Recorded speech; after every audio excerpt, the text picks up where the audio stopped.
In the shadows of Cyrodiil's gleaming cities and noble halls, a silent fraternity thrives, a guild of whispers, sleight of hand and cunning. The Thieves Guild, a clandestine network of outlaws and rogues, has woven itself into the very fabric of imperial society.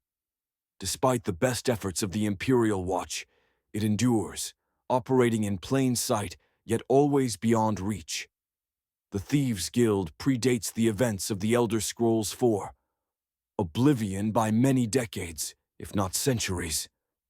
Though its exact founding is obscured by time and secrecy, its purpose has always been clear: to provide order and protection to those who live by larceny. In the decades leading up to the Elder Scrolls IV, Oblivion, the Thieves Guild in Cyrodiil remained an elusive but persistent presence. Unlike the Fighters or Mages guilds, it did not operate openly.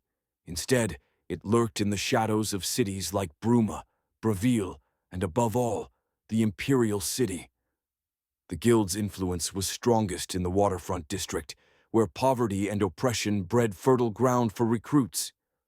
By the time of the Elder Scrolls IV, Oblivion, Armand Christophe acted as a recruiter and local leader, maintaining the guild's foothold beneath the nose of the Imperial Watch, but he was not the first, and certainly wouldn't be the last. By the time of the Elder Scrolls IV, Oblivion Hieronymus Lex, a zealous captain of the Watch, has dedicated his career to destroying the Thieves Guild. His obsession would become one of the greatest threats the guild had faced in generations. In contrast to petty criminals, the Thieves Guild in Cyrodiil is structured, disciplined, and, most importantly, bound by a code: no murder, no unnecessary violence, and always pay your dues. The guild operates in various provinces of Tamriel, but Cyrodiil's chapter is uniquely organized. It is led by a figure shrouded in mystery, known only as the Grey Fox, a master thief and the symbolic face of the guild.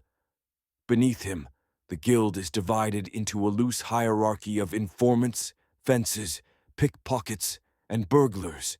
Its members receive protection from the law in exchange for their loyalty and a share of their profits. And perhaps most importantly, they gain access to a shadow economy where stolen goods can be fenced without fear. When the player arrives in Cyrodiil, the Thieves Guild is a whisper on the wind, known only through rumors in taverns and marketplaces. Joining the guild requires a subtle approach, asking about the Grey Fox in the right places and waiting for contact. The first trial, led by Armand Christophe, pits potential members against one another in a race to steal a valuable heirloom.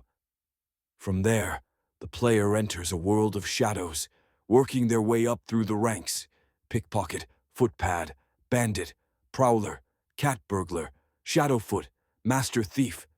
Each tier earned by fencing stolen goods and completing jobs known as special jobs for regional doyens like Scriva in Bravil or Armand in the Imperial City. But the guild is more than petty theft. Each job reveals more about the internal politics of the guild, the threat posed by Hieronymus Lex, and the burden borne by the Grey Fox himself. The Grey Fox is more than just a name. He is a legend.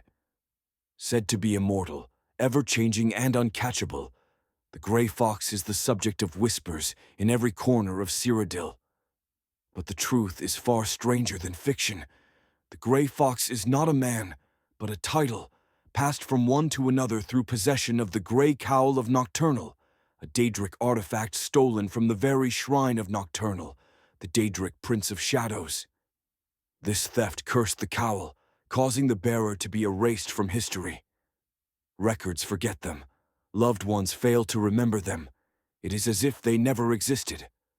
The current Grey Fox before the events of Oblivion is Corvus Umbernox, once the Count of Anvil. After donning the cowl, he was forgotten by his family, his people, and even by himself. Taking the mantle of the Grey Fox, he worked tirelessly to keep the guild alive and eventually sought to undo the curse of the cowl. Eventually, the Gray Fox contacts the player directly, entrusting them with critical missions. These culminate in the ultimate heist, a daring infiltration of the White Gold Tower itself. The goal: to steal an Elder Scroll, not for its knowledge, but for its divine power to rewrite reality. With it, the Gray Fox seeks to lift the curse placed upon the Cowl of Nocturnal, so that his identity may be restored and his name remembered. The heist is unlike any other, sneaking past ancient traps, manipulating time, and avoiding the ever-vigilant palace guard. When the Elder Scroll is claimed, the curse is finally broken. Corvus Umbranox is restored, and he returns to his rightful place as Count of Anvil, reunited with his long-lost wife. The cowl, now free of its curse, is passed on to the player, who becomes the new Gray Fox and leader of the Thieves Guild. The story of the Thieves Guild in Oblivion is one of cunning, loyalty, and redemption. Beneath the streets of Cyrodiil, a brotherhood of shadows protects its own, defies the law, and seeks more than just gold. It seeks purpose.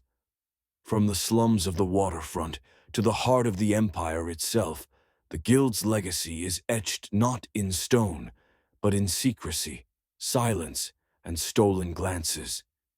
And as long as there are locks to be picked, purses to be cut, and secrets to be kept, the Thieves' Guild will endure.